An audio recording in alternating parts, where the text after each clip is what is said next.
আমরা বজ্র ইয়ে করার জন্য, মানে আমাদের সেগ্রিগেশনের জন্য আমরা একটা গান করেছি খুব সুন্দর। এই গানটা আমরা সারা কলকাতায় চালাবো এবং তার সাথে একটা চিত্রনাট্যও আছে। মানুষকে সচেতন করা ছাড়া আমাদের তো অন্য কোনো উপায় নেই। এটা হচ্ছে আমাদের SWM থেকে মানুষকে সচেতন করার জন্য, যাতে রাস্তায় নোংরা না ফেলে। রিসেন্টলি যে বৃষ্টিগুলো হয়েছে তাতে মূল আমাদের সমস্যা হয়েছে সেই প্লাস্টিক বা রাস্তার নোংরাগুলো গিয়ে গালিপিট জাম করছে। মানুষের মধ্যে সচেতনতা যে আপনারা রাখুন, আমরা যখন রিসার্চ দেবো তখন ফেলুন এবং সেগ্রিগেটেড করে ফেলুন।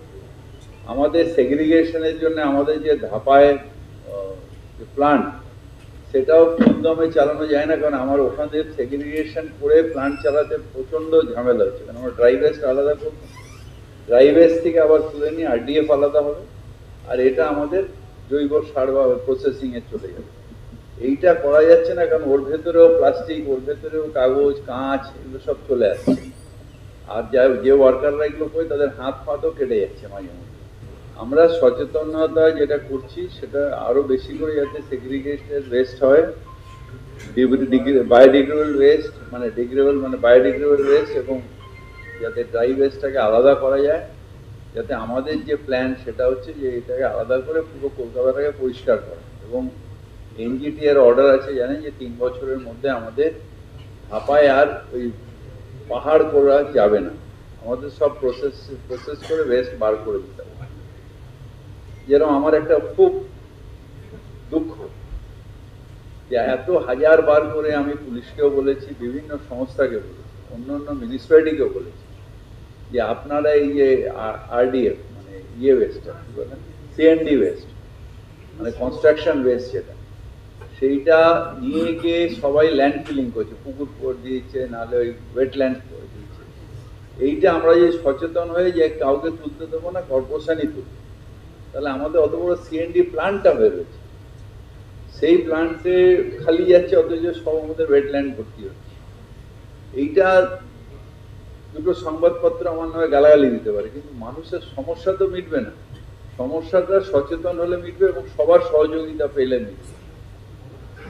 আপনি পুলিশকে সক্রিয়, মানুষকে সক্রিয় হতে হবে, মানুষকে আরো বেশি সক্রিয় হন। পুলিশকে প্রত্যেকটা ইঞ্চিতে পুলিশও থাকতে পারে না, কর্পোরেশনের ওয়ার্কারও থাকতে পারে না। কিন্তু আমি আমার যে পরিবেশের ক্ষতি হচ্ছে সেটা আমি জানবো না। আমার বাড়ির সামনে একটা গাছকে মেরে দিল, আমি তখন বলবো পুলিশকে খবর দাও, কেন আমি প্রতিবাদ করবো না সেটা? এই গানটা আমার এখন FM গুলোতে চালাবো, আর ব্যাটারি গাড়ি যেগুলো আছে কালেকশনে রাস্তায় রাস্তায় যেগুলো ঘোরে তাগুলোর ওপরে আমরা একটা রে লাগাবো, লাগিয়ে সেগুলোতে চালাবো। আর দেখছি আমরা যদি কোথাও এই ভিজুয়ালটা যদি দেখানো যায়, তাহলে আমরা বিলবোর্ডে সাউন্ড নেই। কর্পোরেশনে একটা ফাইন আছে, কর্পোরেশনে আমাদের ফাইনও আছে। কিছু কিছু জায়গায় এখানে টাফ রয়েছে, যেমন আমাদের এখানে টাফ ম্যান, এরকম যদি টাফ কোনো অফিসার থাকে সে তখন বলছে যে আপনার মালটা বাড়ি দিয়ে নেবই না যতক্ষণ সেগ্রিগেটেড।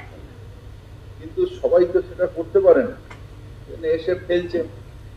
আবার অনেকে আছে যে সময় ভিসেল মারছে ফেলছে না, পরে গিয়ে ফেলছে। যেমন আমাদের যেমন এক্ষুনি একটা সমস্যা হয়েছে, গাড়িগুলোকে রেখে দিচ্ছে রাস্তায়। এবার আমার রাস্তা পরিষ্কার চাই, কিন্তু আমার গাড়িটাকে সকালবেলা সরাবো না, তাহলে আমি গাড়িটা ফুটপাথকে ধার ধরে রেখে দিয়েছি, ফুটপাথের মাঝখানে যে নোংরাটা সেটা ঝাড়ু দিয়ে পরিষ্কারটা করবে কি করে? সেই জন্য আমি কমিশনারকে বলেছি একটা নোটিফিকেশন করুন, সকালবেলা অন্তত 2 ঘন্টা 7টা দিয়ে 9টায় যে কোনো গাড়ি পার্কিং এ থাকবে না, আমাদের গাড়ি কলকাতা পরিষ্কার করতে দিতে হবে।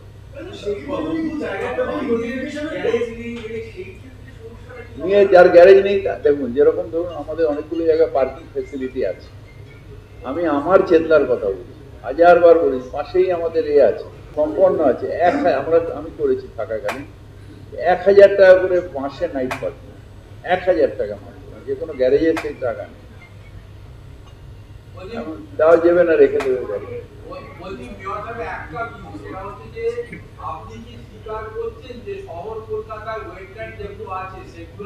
শহর কলকাতায় অ্যাকচুয়ালি কোনো ওয়েটল্যান্ড নেই, শহর কলকাতা ওয়েটল্যান্ড নেই, কিন্তু আমার যেখানে পুকুর আছে সে কলকাতার বাইরে হলেও সেটাও বাঁচানোর দায়িত্ব সবার, আমাদের সকলের।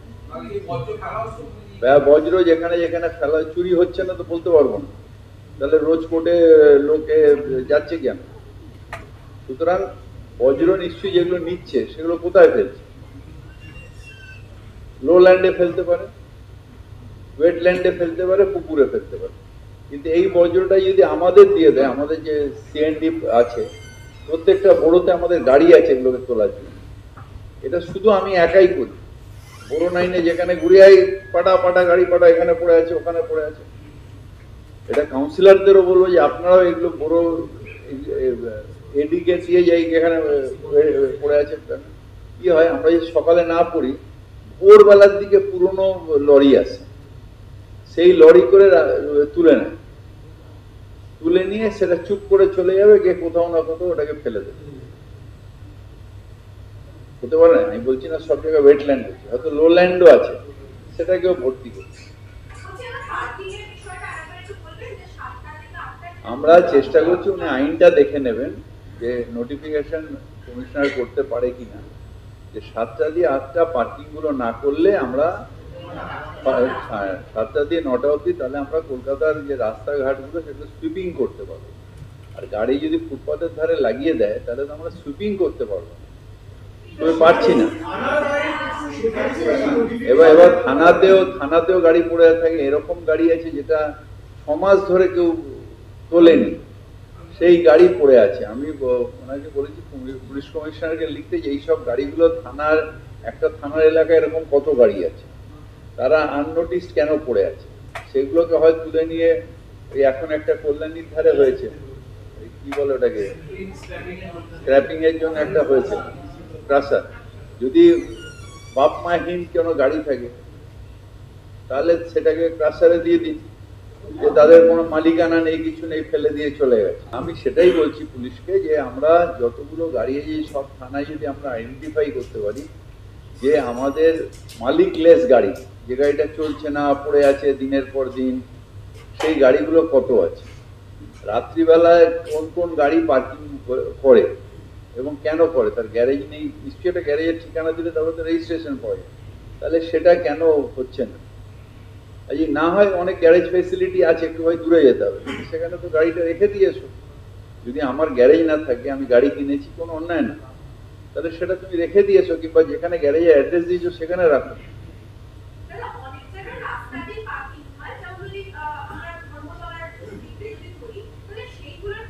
সেগুলো সবই আমরা বলছি, এখানে আমরা পার্কিং এর জন্য, ধরো বাস টাসকে আমরা অনেক সময় পার্কিং এর জন্য ফিজ নিই, নাইট পার্কিং ফিজ নিই, তাদের ক্ষেত্রেও সকাল 7টা দিয়ে 9টা অবধি তাকে সরে যেতে হবে।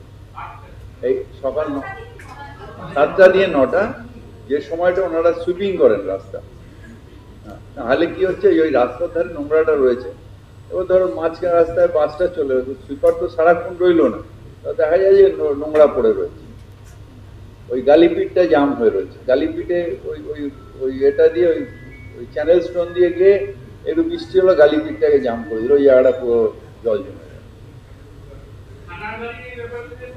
থানার গাড়ির ব্যাপারে পুলিশ কমিশনারকে নিশ্চয়ই বলবো, যেগুলো অনেক গাড়ি আছে এগুলো কেসে আটকে রয়েছে, এভিডেন্স হয় অনেক, পুলিশ কমিশনারেরও কোনো দোষ নেই, তার কারণ হচ্ছে প্রচুর গাড়ি আছে যেটা এভিডেন্স, সে ইন্স্যুরেন্সই পাবে না যদি গাড়িটাকে না ধরেছে, কিংবা অনেক গাড়ি আছে যার উপরে কেস আছে, যার উপরে ফরেন্সিক হয়েছে, অফেন্ডিং অ্যাক্সিডেন্ট কেস, সেই গাড়িগুলোকে সিজ করে রাখে যতক্ষণ না কোর্ট অর্ডার দেবে। সেই কোর্টের অর্ডারটা একটু যদি তাড়াতাড়ি করা যায়, কিংবা একটা আমাদের ঢাপার কাছে একটা আমাদের ওই জায়গা আছে, সেখানে অনেক গাড়ি আছে যেগুলো মাটির তলায় চলে গেছে, সেই গাড়িগুলোকে যদি ক্রাশারে দিয়ে দেয় পুলিশই রাখে। আর এইরকম গাড়ি যেগুলো এভিডেন্সের মতন আছে বা ফরেন্সিক আছে, সেগুলোকে যদি ওখানে রাখা যায় তাহলে রাস্তাঘাটগুলো অন্তত পরিষ্কার থাকবে। কলকাতায় ব্লাস্টের দরকার কি? ব্লাস্ট হবে না কলকাতায়, তার কারণ কলকাতায় আমাদের পুলিশ এত অ্যাক্টিভ যে এখানে কোনো টেরোরিস্টকে ওইরকম ভাবে ঢুকতে দেবে না। আর এখানে অমিত শাহ পুলিশ নেই তো, তাই এখানে ওই ইন্টেলিজেন্স ফেল করার ব্যাপার নেই। এখানে যারা আসে টেরোরিস্টরা যারা পালিয়েও আসে তাদেরও আমাদেরই পুলিশরা ধরে নিয়ে আবার ওদের হাতে দিয়ে দেয়। সুতরাং এখানে এখানে তো ওই নেই যে ওই শুধু গায়ের জোরে পলিটিক্সের জন্য তো আর প্রশাসন ব্যবহার হয় না, এখানে সত্যি সত্যি মানুষের জন্য প্রশাসন ব্যবহার হয়।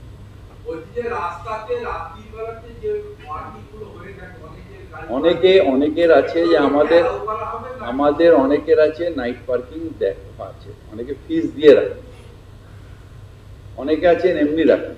কিন্তু আমরা সবাইকে বলছি সকাল 7টা দিয়ে 9টা অবধি যদি একটু সরিয়ে দেন তাহলে আমরা পরিষ্কার কলকাতাটাকে পরিষ্কার রাখতে পারি, এইটুকু আমার কথা। পুলিশের ওপর কোনো রকম চার্জ আমি দিইনি। এটা যদি কেউ লেখেন বা বলেন সেটা কিন্তু রং বলবেন, মিথ্যে কথা। আমাদের ঝাড় দেওয়ার জন্য, পরিষ্কার করার, তার জন্য পুলিশের সহযোগিতা চাইছি। আর যেগুলো অনেকদিন ধরে গাড়ি রয়েছে সেগুলো সরছে না, সেগুলো পুলিশকে বলার যেগুলো সরিয়ে নিয়ে যান, তার কারণ আছে, নাহলে আমরা সুইপিং করতে পারছি না।